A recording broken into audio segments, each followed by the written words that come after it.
En fait, cette troisième édition du Forum Maghreb Machlek propos de la migration qui se tient à Monastir, regroupe environ 500 activistes de différents bords de la région.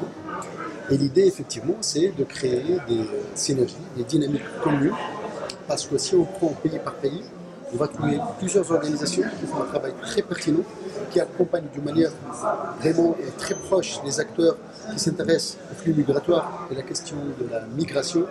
Mais réellement, on est en train d'essayer de développer une synergie commune. Et ceci, à mon sens, à cette troisième édition, l'idée c'est de consolider une sorte de réseautage qui agit d'une manière très efficace, très rapide par rapport aux situations, par rapport aux drames qui sont en train d'avoir lieu maintenant, et également par rapport aux politiques migratoires, que ce soit des pays de la région, que ce soit de l'Union européenne. Et l'idée, c'est que la société civile doit peser d'une manière ou d'autre dans le cadre de ces dialogues-là, dans le cadre de ces échanges-là, parce qu'on est en train de constater que ces échanges, que ces partenariats qui sont en train d'avoir lieu entre certains pays de la région et l'Union européenne ne sont pas nécessairement des partenariats ou bien des dialogues équilibrés d'une part, et d'autre part, ce n'est pas en faveur de la liberté de circulation, ce n'est pas en faveur des droits de l'homme, ce n'est pas en faveur des droits des migrants et des réfugiés. Donc c'est dans ce cadre-là qu'effectivement nous avons invité, avec nos partenaires, les principaux organisateurs de cet événement-là, plusieurs experts de la région qui ont beaucoup de recul, qui ont une connaissance du sujet, c'est afin de voir potentiellement quelles sont les opportunités de ce territoire. Alors, aujourd'hui, malheureusement, les accords qui ont été négociés entre les pays de la région, principalement je parle du Maroc et de la Tunisie avec l'Union européenne, les outputs c'était très en deçà des attentes des acteurs de la société civile, des défenseurs des droits de l'homme, des personnes des organisations qui s'intéressent aux questions migratoires, parce que malheureusement, encore une fois, tout d'abord ça s'est déroulé dans l'intransparence totale. La société civile n'était pas impliquée dans ces déclarations pour les partenariats pour la mobilité. Et c'est accessoirement qu'il invite certains acteurs de la société civile pour juste les informer des avancées de ces dialogues-là et de ces négociations-là. Et finalement, les déclarations, comme je l'ai dit, c'était très en deçà de nos attentes. Et effectivement, on voit qu'il y a une obsession sécuritaire derrière. On voit que cette politique de more for more, réellement, il n'y a pas d'engagement clair et solide qui peut quelque part ouvrir des perspectives positives. Malheureusement, on a vu que c'était des déclarations plus ou moins vagues, il n'y a pas d'engagement derrière, il n'y a pas de précision derrière. Et finalement, on voit même en matière de liberté de circulation, les catégories socioprofessionnelles qui vont en profiter, ça reste toujours très sélectif. C'est une migration sélective et ce n'est pas une politique plus ou moins inclusive. Et donc, effectivement, l'idée aujourd'hui, c'est que, comme par exemple pour le cas tunisien, si je peux préciser, la société civile s'est fortement mobilisée, ça a été même reconnu par l'Union européenne, et lors du dernier conseil d'association entre la Tunisie et l'Union européenne, donc ils ont mentionné qu'effectivement la société civile elle est mécontente de ces avancées-là, et ça on peut le calquer sur les autres négociations qui sont en cours, et donc on appelle effectivement que la société civile dans les pays de la région se mobilise fortement pour être vigilante par rapport à ce genre de travail. Maintenant, la région elle commence à connaître un changement au niveau du flux migratoire, au niveau du profil des migrants. Donc on voit de nouveaux profils, on voit des flux qui sont récents. Les pays du Maghreb, ils étaient des pays de départ, et puis ils sont devenus des pays de départ et de transit. Et maintenant, c'est des pays de départ, de transit, mais également d'installation. Et ça évoque une nouvelle question, c'est la question des réfugiés et des demandeurs d'asile dans les pays de la région, du Maghreb, et du sud de la Méditerranée. Et donc, également, on est en train de constater, c'est clair, qu'il y a effectivement beaucoup de problèmes auxquels font face ces migrants-là. Des questions de racisme, il n'y a pas de droits, il n'y a pas un minimum de droits. On a vécu ça en Tunisie, on a vécu ça en Algérie, au Maroc et en Libye. Sur 20 centres de rétention, il y a au moins la moitié qui ne sont pas encadrés par les autorités. C'est des milices qui sont en train de garder ces centres de rétention-là. Donc, comme j'ai dit, les questions les agressions, le racisme à l'égard d'eux, les familles qui sont là avec leurs enfants, qui n'ont pas accès aux soins, qui n'ont pas accès aux services sociaux. Donc, tout ça, honnêtement, nous a poussé à revoir notre stratégie. Ce n'est pas uniquement défendre les migrants de la région en Europe, mais également défendre les droits des migrants qui sont donc, dans nos pays respectifs. Et ce changement-là, à mon sens, entre autres, les changements politiques, parce que je ne veux pas dire le printemps arabe, il n'est plus un printemps, c'est clair, On voit les déceptions partout dans les pays de la région suite à ces soulèvements populaires. Ces changements-là, ils ont affaibli les structures de l'État et ils ont ouvert et ils ont affaibli, bien entendu, le premier appareil qui a été attaqué, c'est l'appareil sécuritaire.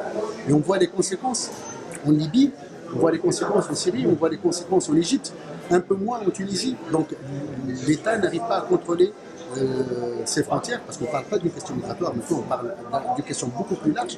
Et donc on parle même du phénomène du terrorisme, de la circulation des djihadistes entre les pays. Et donc ça a favorisé la fragilisation de l'appareil sécuritaire. Il a donc permis d'avoir des flux migratoires et le commerce, le trafic des êtres humains, donc il s'est développé. On voit des réseaux aujourd'hui qui profitent de cette situation.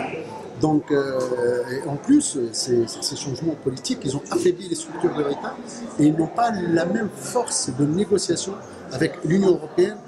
Donc, comme on est face à des gouvernements qui sont demandeurs d'aide et d'appui financier, donc ils vont s'incliner de plus en plus face à l'Union européenne, ce monstre économique, politique qui peut influencer donc, le développement politique, économique et social dans la région. Et donc aujourd'hui, à mon sens, également, on doit être très attentif par rapport à ça. Ces changements-là, donc, ce n'est plus la même relation qu'avant, il y a des changements dans la région. On doit prendre en considération, même sur le plan culturel, même sur le plan social et sociétal. Donc il y a ces changements, il y a cette politique d'intégration. Donc il faut effectivement qu'on soit nous aussi très proches de ces changements. Dans le cadre de la région de Nord d'Afrique, par exemple, si on parle de la Tunisie, de l'Algérie et du Maroc, vous pouvez faire des exemples de situations vulnérables que vous avez constatées? Par exemple, si on prend le cas de la Tunisie, on a eu des réfugiés qui ont passé presque 3 ans dans le camp de Choucha au sud de la Tunisie, qui sont entrés en Tunisie suite à la révolte qui a eu lieu en Libye. Et donc ils ont pris parce qu'ils ont eu des traitements inhumains en Libye malheureusement. Et donc ils se sont réfugiés en Tunisie. Une bonne partie d'entre eux, vous savez, la Tunisie elle a reçu des centaines de milliers de réfugiés libyens, égyptiens, tout ça, dans un temps record. Suite à quoi, les plus vulnérables, ceux qui ont beaucoup de problèmes dans leur pays, n'ont pas pu être réinstallés dans leur pays ou bien n'ont pas pu rejoindre l'Europe. Donc ils ont passé une bonne période en Tunisie. L'UNHCR et les autres structures internationales, ils ont pratiquement résolu pas mal de dossiers, mais malheureusement, il y a eu quelques centaines, on parle de 350 à 380 réfugiés subsahariens principalement, mais avec quelques Palestiniens et Irakiens, malheureusement, qui ne sont pas pris en charge par l'UNHCR, ne sont pas reconnus comme des réfugiés, aujourd'hui sont dans la nature, ils n'ont aucun droit, ils n'ont pas accès à la santé, ils n'ont pas accès aux services sociaux de base, et donc à mon sens, ça déroule. Réellement, c'est très vulnérable, notamment pour les cas de familles qui sont ensemble, et surtout les femmes. On a eu des cas de naissance dans les camps, dans des conditions très difficiles. On a des cas de gens qui sont très malades et qui ont des maladies chroniques, donc, et qui souffrent de plusieurs problèmes sanitaires. Et voilà, donc ça c'est un exemple. Au Maroc, avec le Conseil national des droits de l'homme, il y a eu des avancées sur le plan, même au niveau législatif. Et donc aujourd'hui, on sait que sur 12 500 demandes d'asile, il y a 200 dossiers qui ont été examinés pratiquement. Donc ça témoigne d'un changement dans le comportement des autorités, par exemple marocaines, mais on attend que ça se confirme réellement par une prise en charge réelle.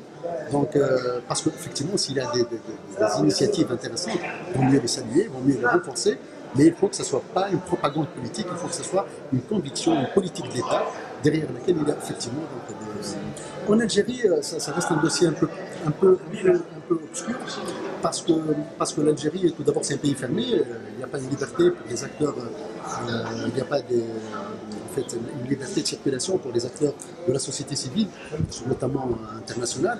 Nous, en tant que réseau, par exemple, la plupart de nos membres sont interdits d'entrer en Algérie. Donc on n'arrive pas, mais par le biais de nos membres, on sait bien que la situation des subsahariens elle est très délicate. Ils sont généralement en clandestinité en Algérie, et donc ils souffrent de situations socio-économiques très, très vulnérables. Pour terminer, je voulais juste qu'on passe sur la situation des Syriens, qu'aujourd'hui dans la région, on a aussi la présence des Syriens. Donc la région est aussi intéressée pour le mouvement des réfugiés syriens. c'est que la loi il est prête pour écouer cette personne ou encore ils sont dans le cadre de la vulnérabilité et tout ça? Alors, la présence des réfugiés syriens dans les pays de la région, c'est une présence plutôt qui sont trop discrets. On a vu que certains d'entre eux, ils ont eu de très grandes difficultés, par exemple en Égypte, suite au changement qui a eu lieu au niveau du pouvoir. Donc après le départ des frères musulmans, il y a beaucoup d'Égyptiens qui considèrent que ce qui se passe aujourd'hui en Syrie, c'est un complot. Et certains d'entre ces migrants-là, ils ont contribué dans ce complot-là contre le régime syrien et contre la stabilité de ces pays-là, et qui sont des pro-frères musulmans. Du coup, malheureusement pour eux, hein, je le dis, ces réfugiés syriens se sont trouvés dans une situation très précaire, politiquement parlant, je le dis, et ils ont adopté plutôt une politique discrète. Donc on les voit donc ils ne se sont pas organisés, ils ne veulent pas plaider pour leur cause d'une manière publique et politique. On a vu même dans certaines mosquées, que ce soit au Maroc, en fait ça, c'est après quelques discussions avec certains de nos partenaires, qu'ils étaient un peu intimidés, il ne faut pas qu'ils soient très visibles.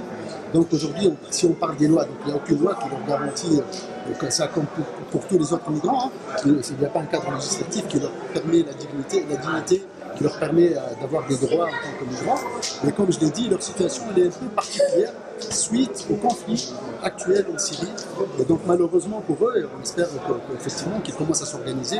On voit des initiatives, par exemple des subsahariens qui s'organisent en association en Tunisie, au Maroc également. Donc c'est pas le cas en Algérie pour le moment, mais on espère que par exemple les Syriens commencent à s'organiser dans des associations pour pouvoir réellement émerger, sortir vers les médias, vers les acteurs politiques, vers les acteurs associatifs, pour revendiquer une citoyenneté comme les autres citoyens de pays. Okay. C'est bon.